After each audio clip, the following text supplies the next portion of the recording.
G'day guys, we've just come down here to the block. We've got a bit of a heat wave coming through SA, a few days around the 40, so I've come up here to water. I just wanted to show you, we have mains water here, but it's an indirect water service and it is so slow. I was going to time this 20 litre bucket and yeah, let you know how slow it is. I'll work out how to switch this camera around and show you. So this is our water situation here. Very, very slow, hardly any pressure. The meter's about, not quite a kilometre away from our property.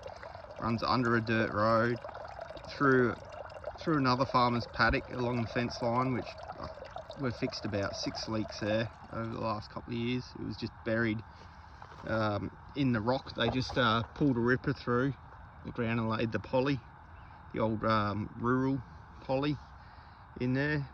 So plenty of leaks.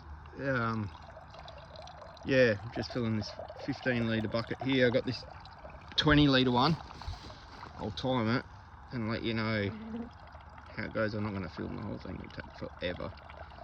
But we're right down here by our entrance. We've got some salt bushes that we want to water.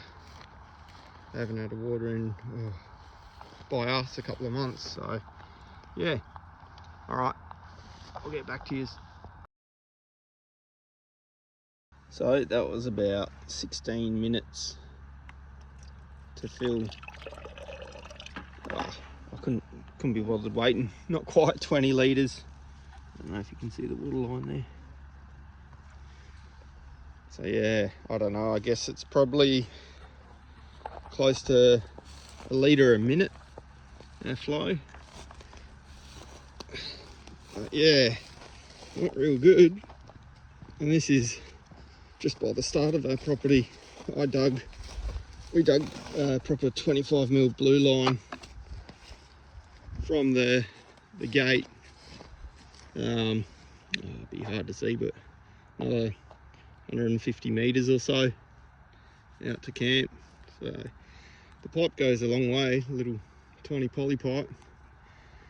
But yeah, once this we get this rainwater tank sorted on this shed, I won't have to worry about it. So what we currently do is leave it on overnight and fill up a tank and IBCs, and yeah, if we're up for a long weekend, just leave a tap on for the whole 3 days, and then bucket water or pump water from there.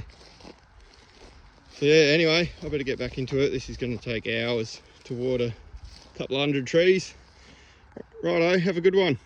So before I go, I thought I'd just show you how we do it. Way back down there was where we were watering the salt bushes. I've come up here to where we first started planting, mulchy area. I'll switch this thing around and show you how we water this group of trees here. This is the setup here, thanks to the father-in-law. His old man was getting rid of this trailer, so we've put an IBC 1,000 litre container in the back of it, wrapped it in a pond liner so it doesn't sort of grow any algae in there, because it doesn't take them long and they get pretty gross on the inside. And yeah, so we fill this up with the mains, which takes forever, as you can imagine, and then fill it up like that and water these trees. Bit of a funny colour, because every now and again I add some of this soil wetter. I put 1 litre, half of this 1 litre into the 1,000 litre one. Not every time, but just to give the trees and plants a bit of a helping hand out here. It's pretty dry, but yeah, I might as well walk over quickly to camp, show you the setup there with the water situation. Got this little fenced area. There's a couple of loved pets that are buried here, dog and a cat. A couple of little graves. fence stops any foxes or cats digging them up. Oh, and the neighbour's dog. Hate for the kids to see that. So yeah, the pipe goes underground here to a toilet and shower block. Those two IBCs there is a shower. Set it up on a gas, one of those camping gas hot water systems, and a 12 volt pump.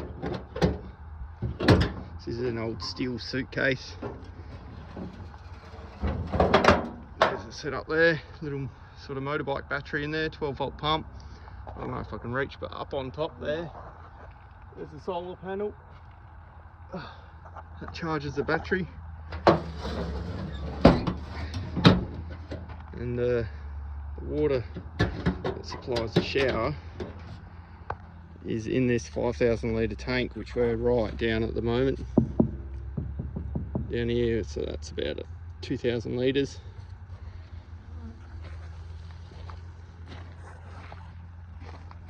So yeah, that's a drinking water, shower water, water we use for our trees. This is the bathroom there, a bit of a porta potty thing there. We have the local birds liking the toilet as a place for a nest. Try to slow this down, I think I'm going too quick. Yeah, there's the shower setup. Pretty basic. Let's see if this light works. I've got a little light in there. Terminals get a bit funny being out in the weather. But yeah. Alright, I'll go across to the shed and show you how we water the windbreak trees. Thought I'd just show you that instead of just making a quick one. So this will be a bit longer than normal. Alright, we'll see you over there. Just heading over to this shed. Here's a playground. This is one of the first things we put up, keep the kids entertained. Yeah, that was 2 or 3 years ago, so they're a bit older now. They're into their screens and everything. I'll go past this little garden bed my wife and I mulched the other day, or other week. It's come along, plants are starting to pop out the guards. Don't think there was some flowering the other day. There's a little flower bud in there. Oh, there's an old flower. Yeah, this pinky purple colour. Have a look in these other ones, see if there's any flowers. No. Not a lot.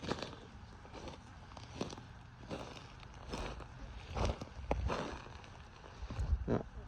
Alright, so this is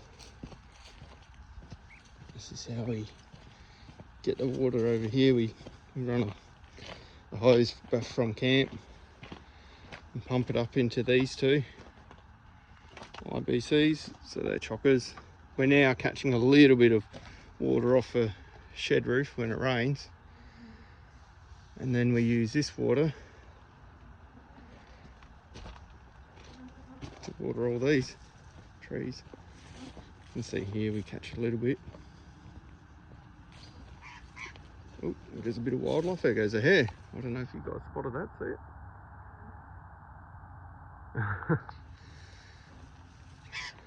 Here's mates, the magpies.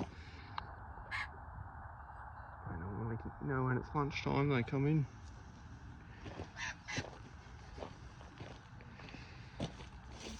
Yeah, so what's that? We've got about 500 litres in that one. And 500 in there. So I'll be watering all these today. And also I've started this little sort of experiment. I've got about sort of 70 odd native grasses, probably 30 different species, different things. Fenced it in this circle. I thought I'd do a circle instead of a square. It's easier to run the ride on mower around. But the cheapest way I could think of getting a tank was go get a $60 wheelie bin. That's like 250 litres in there, and we just bucket these little grasses.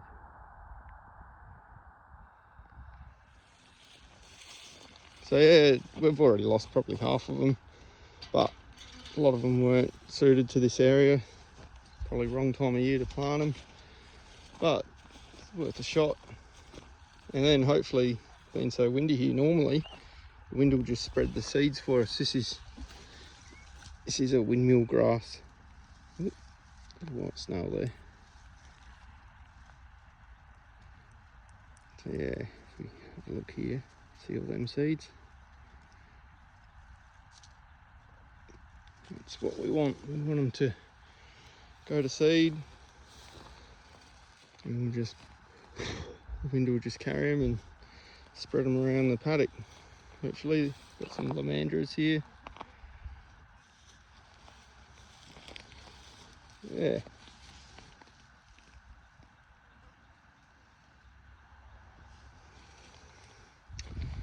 Alright, I really should stop doing this videoing and just get watering, because I've got to get back to Adelaide. We came up this morning, me and the lad, and I've got to get back tonight, take the daughter to gymnastics training tomorrow. Alright, well, everyone stay cool, and yeah, we'll see you on the next one.